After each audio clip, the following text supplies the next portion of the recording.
أعوذ بالله من الشيطان الرجيم بسم الله الرحمن الرحيم الحمد لله رب العالمين والصلاة والسلام على سيدنا محمد وعلى آله وأصحابه أجمعين اللهم افتح علينا حكمتك وانشر علينا رحمتك يا ذا الجلال والإكرام رضينا بالله تعالى ربا وبالإسلام دينا وبالقرآن إماما وبسيدنا محمد صلى الله عليه وسلم نبيا ورسولا Assalamu alaikum wa rahmatullah wa barakatuhu.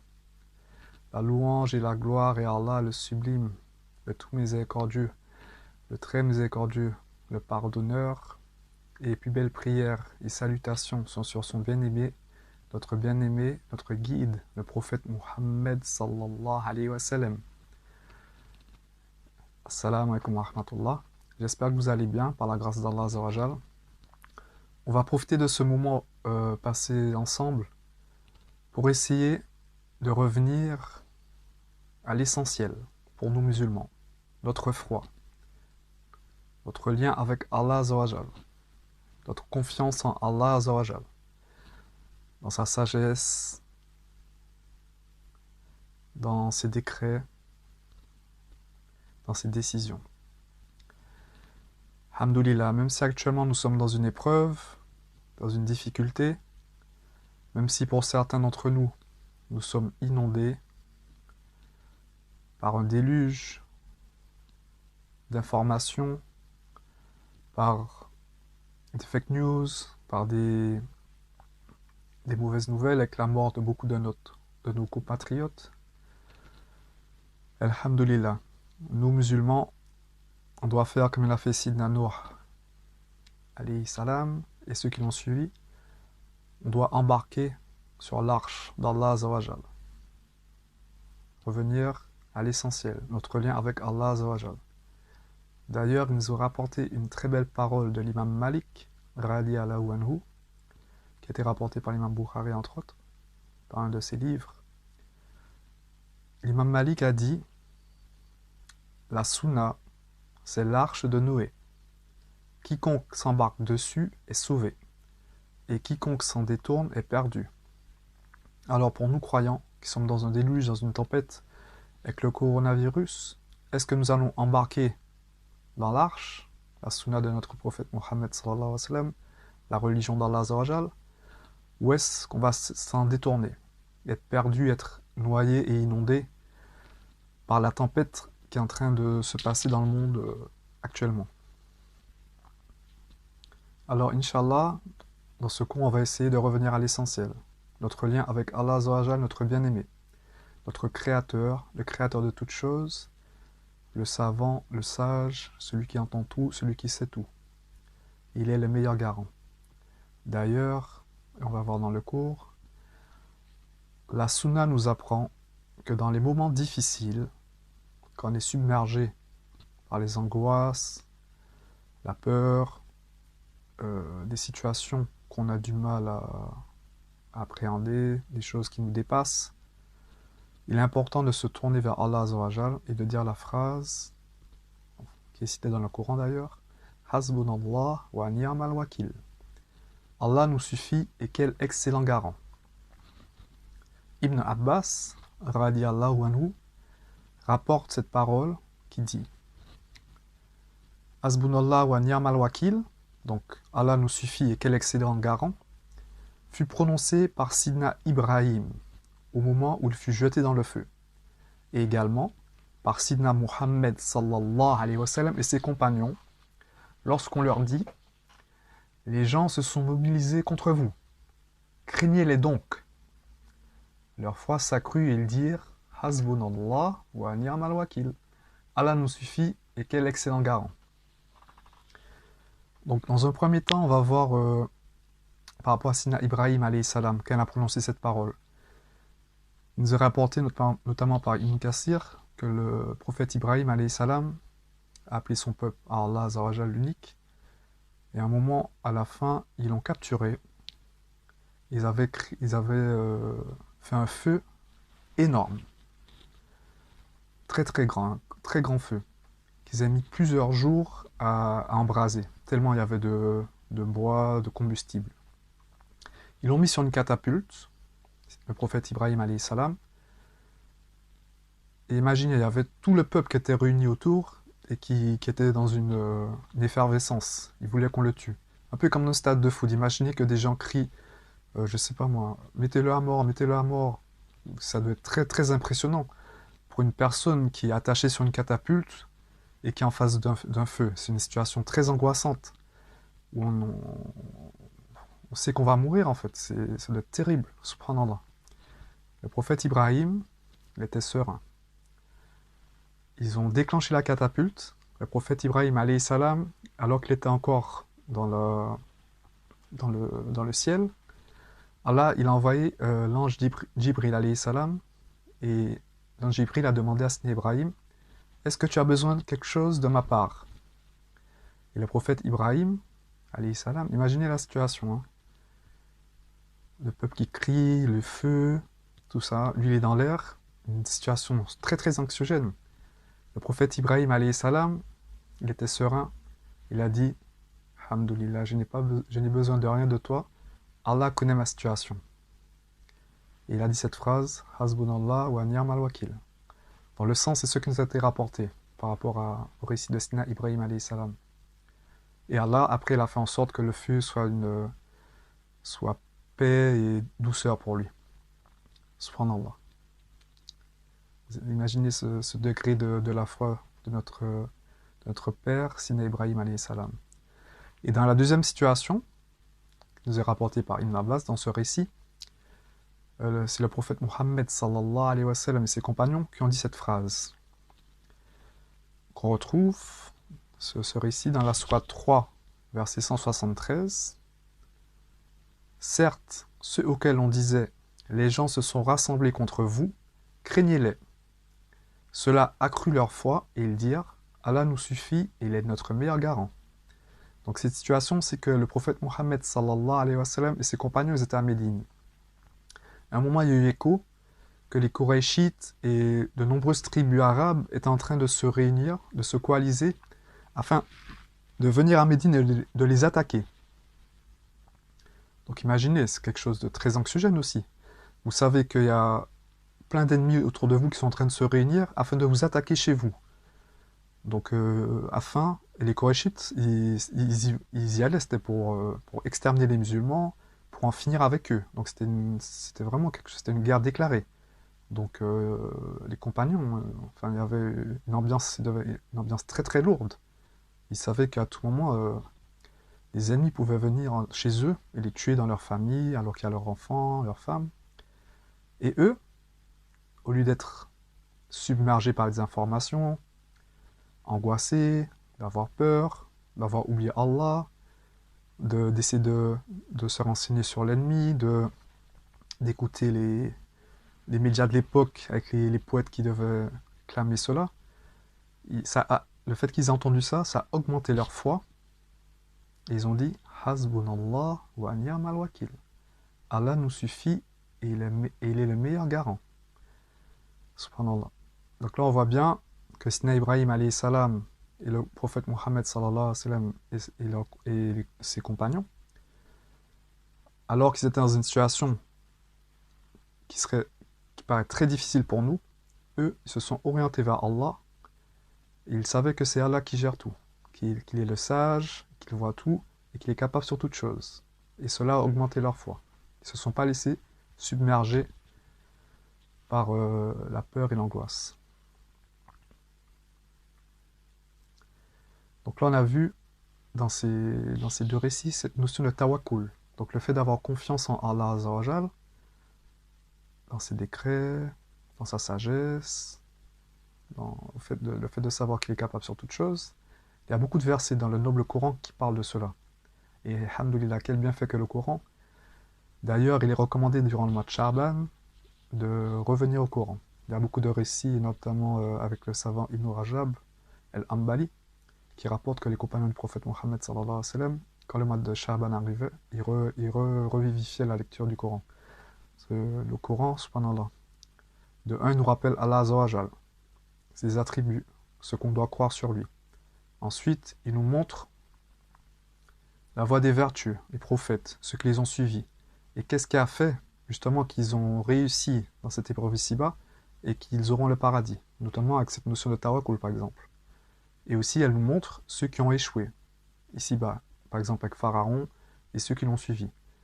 Donc ça nous donne aussi des guides, des exemples à suivre, des notions qu'on ne peut pas forcément aborder de nous-mêmes, dans le sens où on ne va pas forcément penser à cette notion de tawakkul.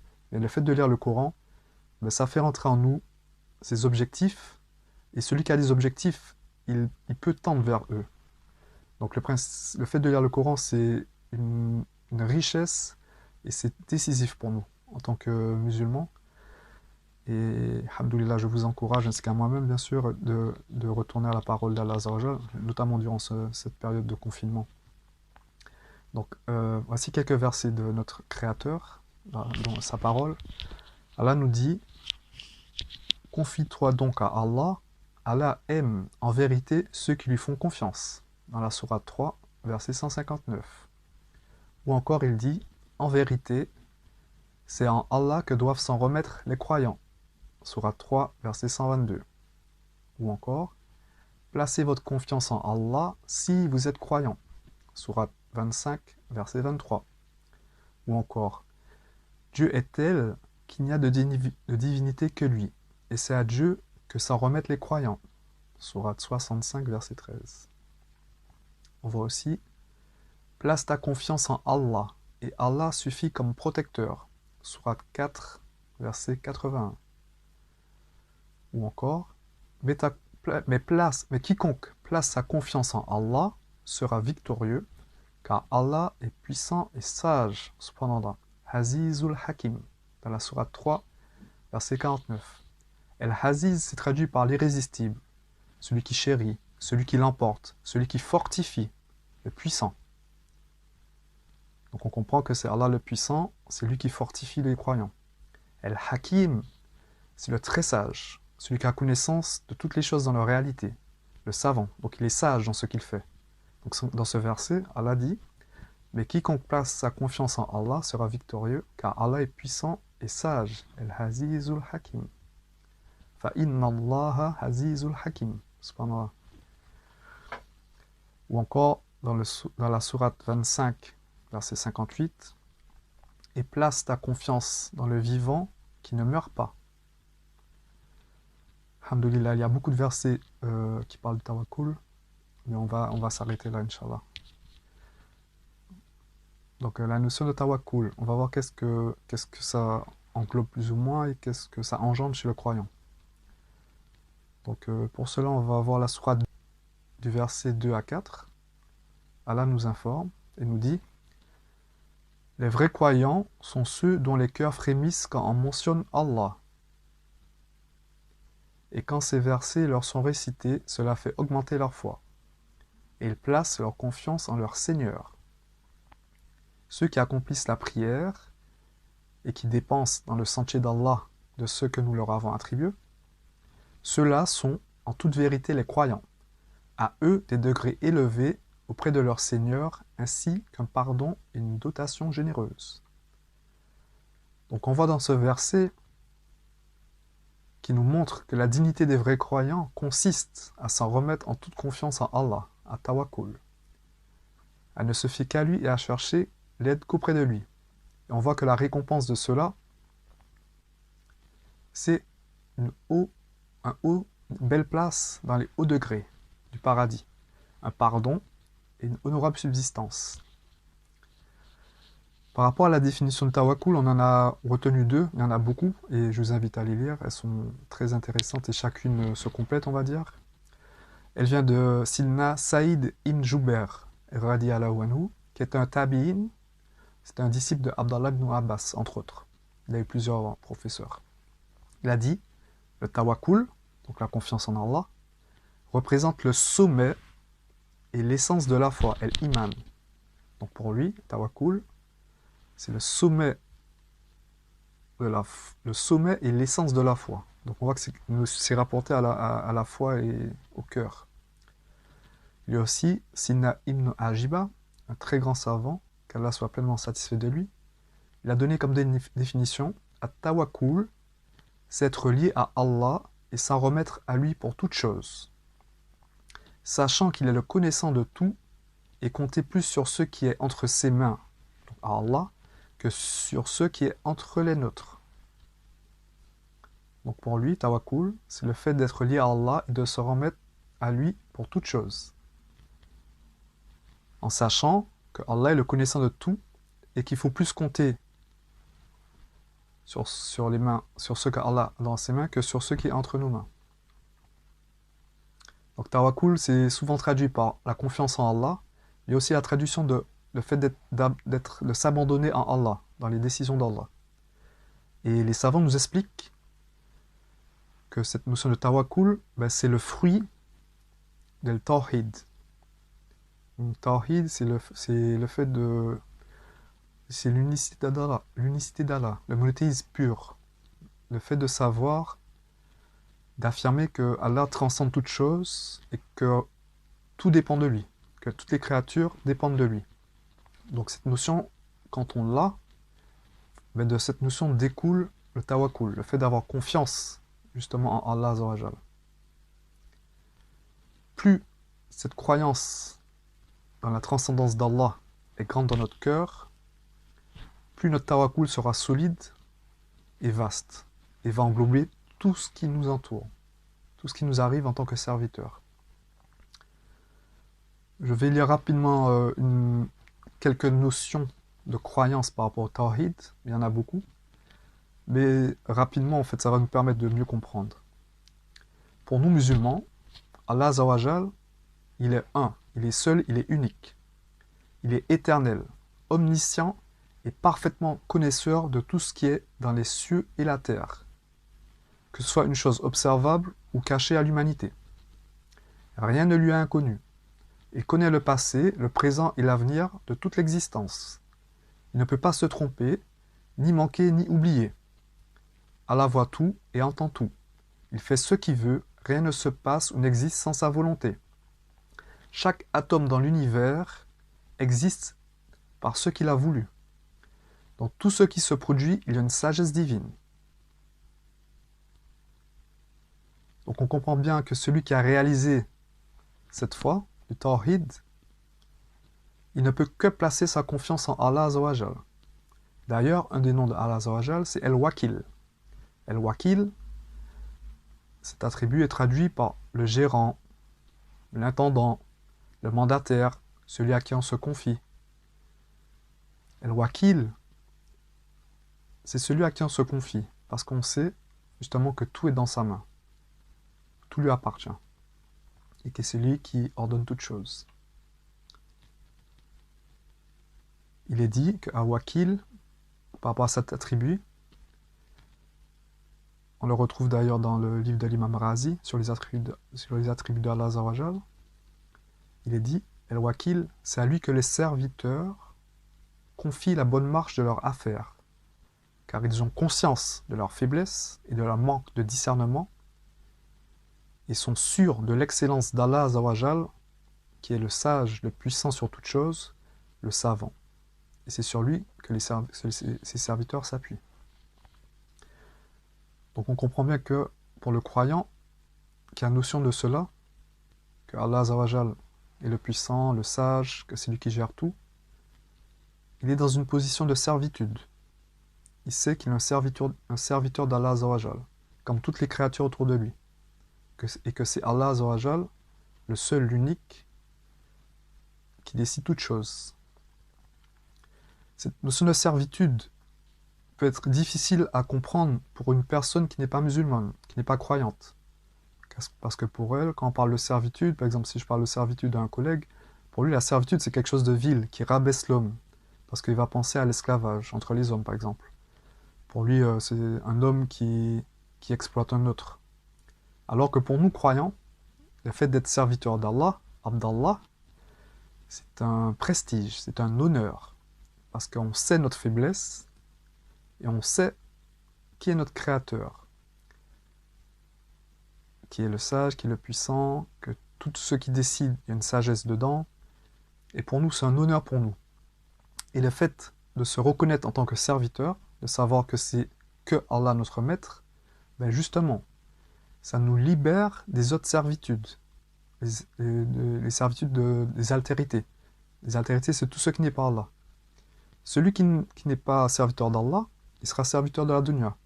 Il va devenir serviteur de peut-être son patron, serviteur de ses enfants, enfin, serviteur de ses passions. Il va se rendre esclave en fait pour pouvoir les voir. Enfin, je n'ai pas plein de possibilités. Enfin, en tout cas, vous avez compris. Celui qui est serviteur d'Allah, il sait que tout le reste, tout comme lui, sont des serviteurs d'Allah. Et du coup, il est libre par rapport aux autres. Il sait que tout vient d'Allah. Par contre, celui qui n'est pas serviteur d'Allah, il sera serviteur des créatures. On dit que le cœur humain, il est fait pour être un serviteur. Donc soit il sera un serviteur de la dunya, des passions, et il y a plein de possibilités, soit il sera un serviteur d'Allah. À nous de choisir notre camp. D'ailleurs, l'imam Razi, dans son livre justement sur les attributs d'Allah, il dit « El-Wakil rend grâce de la plus belle manière et comble abondamment celui qui est satisfait de l'avoir pour garant. » Alors nous, musulmans, il faut qu'on soit satisfait et heureux d'être des serviteurs d'Allah, qui est le meilleur garant. Et cela implique qu'on soit satisfait de ses décrets, car on sait qu'il est le sage, on sait que c'est lui qui décrète toutes choses. Alors quand quelque chose arrive, il faut se remettre à lui. Bien sûr, il faut agir sur les causes, comme nous a appris notre bien-aimé prophète Mohammed sallallahu alayhi wa sallam. D'ailleurs, il y a un hadith qui dit « Attache ta chamelle et remettons-en à Allah ». Donc pour nous musulmans, on agit sur les causes et on se remet à Allah. On sait que c'est Allah qui est le meilleur garant. D'ailleurs, dans un hadith rapporté par l'imam Tirmizi, le prophète Mohammed sallallahu alayhi wa sallam a déclaré « Si vous placez votre confiance en Allah comme il se doit, il vous donnerait certes votre subsistance comme il la donne à l'oiseau qui part le matin, le ventre vide, et revient le soir le ventre plein. » Donc on voit qu'Allah, il garantit la subsistance à qui s'en remet totalement à lui. Et les savants expliquent que justement ce hadith explique qu'il faut avoir dans le cœur cette confiance en Allah et agir sur les causes. Il faut partir, faire les causes pour gagner notre subsistance. Et celui qui place sa confiance en Allah, eh bien Allah il va lui faciliter cette subsistance. Et pareil pour toute chose. Quand on est dans une épreuve, eh bien, on agit sur les causes. Par exemple le coronavirus. On fait les gestes barrières et on s'en remet à Allah. Et aussi cette tradition qui nous a rapporté du prophète Mohammed sallallahu alayhi wa sallam dans le livre La revivification des sciences de la religion de l'imam Razali, où il est dit « Celui qui se détourne du monde et s'en remet totalement à Allah, Allah lui suffira. En toute difficulté et affliction, et il lui assurera sa subsistance par des moyens qu'il n'aura jamais imaginés. Certes, celui qui se détourne du monde et s'en remet totalement à Allah, Allah lui suffira en toute difficulté et affliction, et lui assurera sa subsistance par des moyens qu'il n'aurait jamais imaginés. »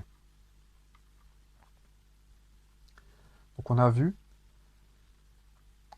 que les prophètes Ibrahim alayhi salam, le prophète Mohammed sallallahu alayhi wa sallam et ses compagnons, ils plaçaient leur confiance en Allah, même dans les situations les plus compliquées.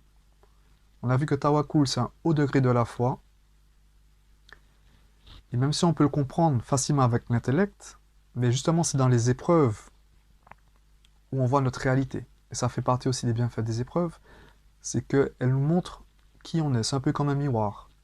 Donc si on voit que dans cette épreuve qui est le coronavirus, ou dans d'autres épreuves, on a tendance un peu à bouger, être submergé par la peur, par les angoisses, et que cette épreuve n'augmente pas notre foi, comme ça a été le cas pour les compagnons, qui quand on leur a annoncé que les Qurayshites et les tribus arabes voulaient les attaquer, ben ça a augmenté leur foi, et puis ils ont dit « Hasbunallah wa ni'mal wakil » parce qu'ils avaient la certitude et de cette réalité que c'est Allah qui gère toutes choses.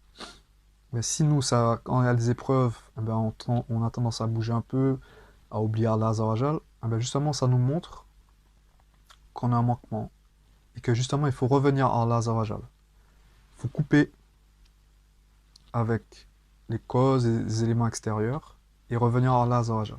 Revenir au Coran, revenir au zikr, revenir au hadith, revenir au moment que Allah nous a donné. comme le dernier tiers de la nuit, il nous a dit qu'il répond à nos invocations, le fait de faire des doigts dans les soujoud. Là, on est au mois de Shaban, alhamdoulilah. Il y a la nuit de mi-Shaban très bientôt, et Cheikh Souleymane nous a fait un rappel par rapport à cela. Donc tout ça, c'est des éléments. Le Ramadan, Allah nous donne aussi des éléments, des rendez-vous spirituels, où justement on doit exposer à Allah Azzawajal notre faiblesse et faire des doigts. Justement, le fait de faire des doigts, c'est un peu un signe de on mendie, on est faible. On demande à Allah, on tend les mains vers lui, comme le mendiant tend la main afin qu'on lui donne une pièce. Donc si on voit qu'on est faible dans notre foi, qu'on est loin d'avoir intégré cette notion de tawakkul, le fait au moins de connaître cette notion en lisant le Coran ou dans ce cours par exemple, ben on sait qu'est-ce qu'on doit demander à Allah. On doit lui demander, Ya Allah, nous sommes faibles, nous avons besoin de toi, accorde-nous la confiance en toi, Ya Allah. D'ailleurs, dans le zikr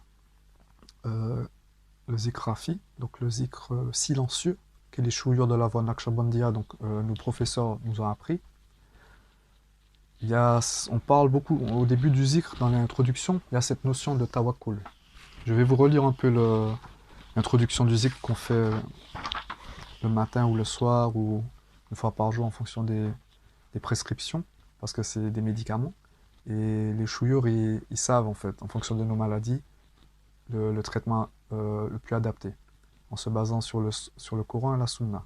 Justement, c'est eux qui ont hérité de cet héritage du prophète Mohammed sallallahu alayhi wa sallam de génération en génération, et qui nous a permis de nos jours d'avoir toujours cet héritage. Qu'Allah récompense de la meilleure façon les héritiers de notre bien-aimé prophète Mohammed sallallahu alayhi wa sallam. Dans ce zikr, dans la trame du zikr, donc dans l'introduction du zikr, on dit Allahumma ya mufattihal abwab, ou Allah, toi qui ouvres les portes. C'est Allah, à vrai dire, qui ouvre les portes. C'est lui qui fait toutes choses. Wa ya musabbibal asbab, ou toi qui es à l'origine des causes secondes. Donc, c'est Allah qui est à l'origine de toutes les causes. On sait que c'est Allah qui a décrété toutes choses et tout vient d'Allah. Wa ya muqalli qulubi wal absar, ou toi qui tourne les cœurs et les vues. Tout est dans les mains d'Allah, aussi bien notre vue que nos cœurs. Wa ya dalil al-muttahayirin, ô guide des hommes plongés dans la perplexité. Wa ya riyas al-mustarisina arisna, ô soutien de ceux qui recherchent un secours, secours-nous. Donc là, Allah Azzawajal, il n'y a que lui qui peut nous secourir, donc on s'oriente vers lui, on lui demande son secours, notamment un peu par rapport à ce que j'expliquais, le fait qu'on sait qu'on est faible, qu'on n'a pas intégré cette notion de tawakkul, on se tourne vers Allah Azzawajal. Tawakkalna alayka ya Rabbal alamin. En toi nous plaçons notre confiance, ô Seigneur des mondes. C'est une notion de tawakkul. On place notre confiance en toi, ô Allah. Il n'y a que toi qui peux nous aider. Wa nufawwidu ummuranna ila Allah. Nous remettons nos affaires entre les mains d'Allah. Inna Allaha basirul bil ibad. Car Allah va parfaitement les serviteurs. Allah connaît notre situation, il sait dans quel état on est. Bi elfi la hawla wa la quwwata illa billahi al-ali al-azim. Par 1000 fois, il n'y a de puissance et de force que par Allah, le Très-Haut, le Sublime. Et après on demande astaghfirullah wa atubu ilayh. On présente à Allah nos faiblesses. Justement par rapport à cette notion de tawakkul entre autres, ou par rapport à des manquements qu'on a eu dans la journée. Alhamdoulilah. Donc ça c'est l'introduction du zikr. Donc il est important, quand on lit le Coran ou quand on fait le zikr, de bien méditer, prendre son temps, pour bien imprégner cela dans notre cœur. Inch'Allah. Alhamdoulilah. J'espère que ce rappel vous sera profitable, ainsi qu'à moi. On demande à Allah Azzawajal de nous accorder le tawfiq, la réussite, et de nous compter parmi les mutawakkilin, ceux qui placent leur confiance en lui, et qu'il nous préserve de tout maux, et qu'il augmente notre foi dans les épreuves, et qu'il nous permet d'être satisfaits dans ses décrets. Je vous dis à très bientôt, Inch'Allah, dans les meilleures conditions. Subhana rabbika rabbil izzati amma yasifun, wa salam ala al-mursalin, walhamdulillahi rabbil alamin. Assalamu alaikum wa rahmatullah wa barakatuhu.